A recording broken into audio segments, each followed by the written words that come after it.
Aqui dentro, então, de layout, nós vamos criar aqui um novo layout, né? Layout resource file. Eu vou chamar esse layout de progress button. Vou dar o nome aqui do meu botão mesmo, o nome do nosso componente. Ele vai ser um constraint layout.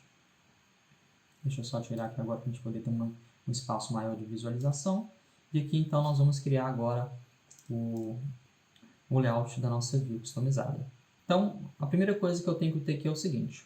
Como a gente vai estar substituindo esse constraint layout aqui programaticamente, eu vou setar aqui um background só para eu ver como é que vai ficar aqui no XML. E depois, quando eu setar esses atributos desse root layout programaticamente, eu vou explicar isso daqui depois, ele vai utilizar o que foi definido programaticamente e não o que foi definido aqui via XML, aqui no nosso root do nosso layout. Então, só para a gente poder visualizar um background aqui, eu vou chamar aqui o nosso tools, que é o carinho que eu posso utilizar para a gente poder visualizar as coisas apenas aqui em modo de debug, né, aqui em modo do visualizador de layout. Esse carinha aqui, esse tools, ele não vai fazer o build para o meu emulador, né, para o meu dispositivo com esses atributos tools aqui, apenas para fim de visualização. E aqui você está o nosso drawable, que é o nosso progress button background, ok? Então veja que o nosso layout já ficou dessa forma. Aqui na altura eu vou colocar 45 dp, que vai ser a altura que foi especificada pelo nosso design, né? Que tem que ser 45 dp de altura. E veja que meu componente já começou a ganhar forma aqui do nosso lado direito, aqui no nosso visualizador de layout.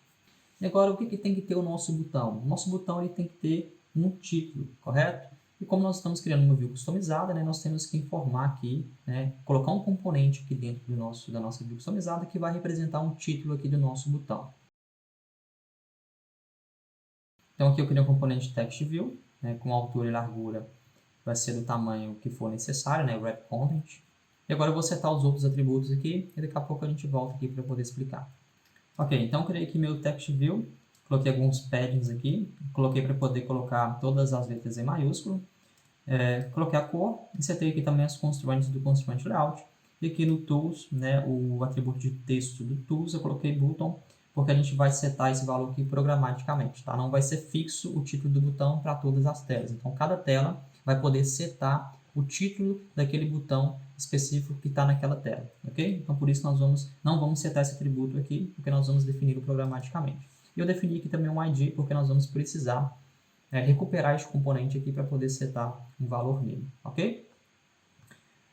A próxima coisa que nós temos que fazer é definir aqui um progress bar, e o progress bar ele vai aparecer à frente aqui do nosso botão, né? Como nós podemos ver aqui, vem um progress bar à frente aqui, e a gente muda o texto também, por isso que eu tenho que setar o ID deste componente. Então, vamos criar aqui um progress bar, e eu vou setar os atributos dele. Show de bola, então veja que eu tenho já um progress bar aqui, também tem um ID, eu defini um tamanho de largura e altura, uma margem aqui, e eu setei esses dois atributos aqui, que é para poder trocar a cor do meu progress bar. Então, uma coisa aí que às vezes o pessoal tem muita dificuldade, né, que é como mudar a cor de um progress bar. Você consegue fazer isso aí a partir da API 21, utilizando o Indeterminate Tint e o Indeterminate Tint Mode. Você pode passar uma cor e esse srci, você pode testar outros valores aqui, e você vai ser capaz de verificar que o progress bar ele mudou de cor, ok? No nosso caso aqui ele está branco. Por padrão, se eu tirar esses dois atributos aqui, ele fica na cor da cor primária ou secundária, né? Não me lembro muito bem, mas veja que ele pega uma cor de acordo com aquela paleta de cores que já vem definida por padrão quando se cria um novo projeto.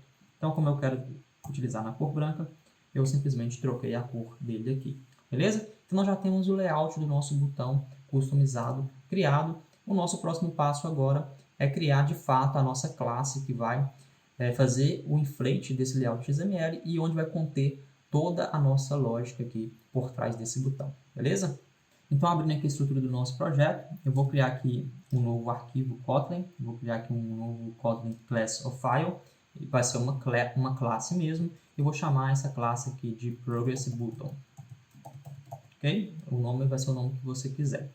Então, criando aqui esse Progress Button, veja que eu já tenho aqui uma classe Kotlin criada para mim. Agora, a primeira coisa que eu tenho que fazer, quando eu crio uma Custom View no Android, é criar um construtor que vai me permitir utilizar esse Progress Button, tanto em um layout XML, quanto instanciando ele programaticamente. Para isso, eu tenho que criar aqui um construtor. Eu vou colocar esse construtor aqui, só para vocês terem uma ideia, para a gente poder ganhar um pouquinho de tempo. Mas basicamente eu tenho que receber o contexto, que eu preciso quando eu crio este Progress Button programaticamente. Aqui eu tenho que passar os atributos e o style, né, quando eu preciso criar este button também via XML, então eu tenho que ter estes carinhas aqui. Eu estou herdando aqui de Constraint Layout, isso porque nós definimos que o root do nosso layout aqui, né, ele foi criado, as constraints foram criadas com base no Constraint Layout, então o que eu tenho aqui no meu root, eu defini que eu herdei aqui no meu Progress Button, ou seja, o meu Constraint Layout, e quando eu herdo de um View Group aqui no Android, eu tenho que passar também os atributos que eu estou recebendo aqui neste construtor. E aqui, para não ter um construtor de cada tipo, né, criar vários construtores aqui no Kotlin, eu posso utilizar esse JVM Overloads aqui e com apenas uma linha de código, né, apenas um construtor, eu consigo aqui criar, ele automaticamente vai gerar todos os construtores para mim necessários em Java, ok? Então, o que nós precisamos fazer de início, né, para ver se você cria uma custom view, é definir esse construtor corretamente. O próximo passo aqui eu vou definir dois campos para poder guardar o título do botão e também o título quando ele está no estado de load. Então tem aqui dois atributos, né, o título e o load title. Eu defini eles como nulos porque a gente vai setar esse título aqui posteriormente, tá? Quem vai utilizar essa minha custom view vai passar esse título via atributo no XML e depois quando nós estivermos pegando esses atributos do XML, nós vamos setar esses valores aqui no momento adequado, por isso que eu defini que eles podem ser nulos. E agora, para a gente poder começar a trabalhar, começar a recuperar os componentes do nosso layout XML, eu vou ativar aqui a feature do ViewBind, para a gente poder trabalhar com o ViewBind e não fazer o find view by ID, ok? Então, vou abrir aqui o Gradle do nosso módulo app, e abrindo aqui o Gradle do nosso módulo app, eu vou habilitar aqui essa feature. Vou estar aqui Build Features, e aqui eu vou colocar ViewBinding True, e automaticamente ele vai habilitar essa feature para nós aqui no Android Studio, beleza? Foi bem rápido, já habilitou para a gente essa feature. Agora o que eu posso fazer é fazer o inflate utilizando o ViewBind. Então aqui nós declaramos aqui o nosso bind.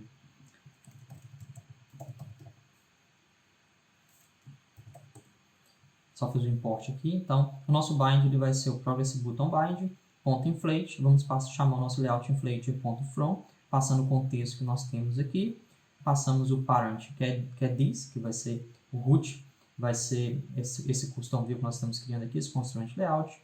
E o attach do parent vai ser true, porque esse nosso constraint layout aqui, ele vai substituir essa nossa root view aqui. Então, por isso que eu disse que programaticamente a gente iria setar alguns atributos, especificamente o nosso background, ele vai ser setado programaticamente, porque o nosso root, o que nós estamos criando lá, a nossa classe Kotlin aqui vai substituir todo esse root XML aqui, tá? Não tudo, mas ele vai substituir, pelo menos o background eu sei que ele substitui, a altura eu sei que ele mantém a mesma, tá? Se eu não me engano, eu acho que ele mantém a mesma aqui a altura, ele preserva esses dois atributos aqui.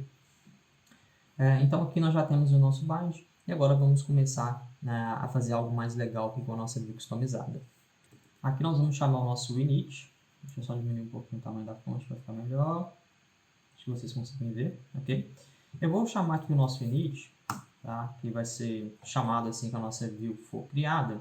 E logo após o init, eu vou criar uma função privada que chama setLayout, onde nós vamos definir alguns atributos aqui para a nossa custom view.